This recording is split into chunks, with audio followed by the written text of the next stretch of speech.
Sa iba pang ulat, Pope Francis pinangasiwaan ang canonization ng dalawang Canadian saints. Ano nga ba ang tunay na gampanin ng mga misyonaryo? Narito ang report ni Edwin Eusebio.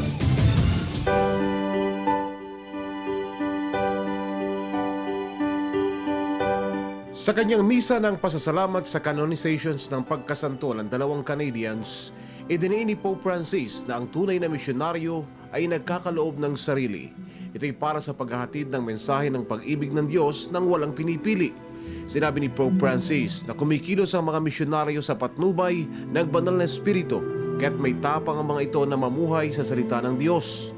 Naglalakbayan niya ang mga ito para manawagan sa bawat isa tungo sa pagsamba sa Diyos. Mismong si Pope Francis ang nangasiwa sa misa para sa pagiging santo ng mga Canadians na sina Saint Francis of Laval at Marie of the Incarnations na nagsilbing mga misyonaryo sa New France Territory ng Canada noong 1600. Si Saint Francis of Laval ang naging unang obispo ng Laval, samantalang si Saint Marie ang unang Ursuline nun o madre na nagtaguyod ng katekismo at pagkakaisa ng Aboriginal peoples at French settlers noong kanilang kapanahunan. Para sa Telebisyon ng Bayan, Edwin Eusebio.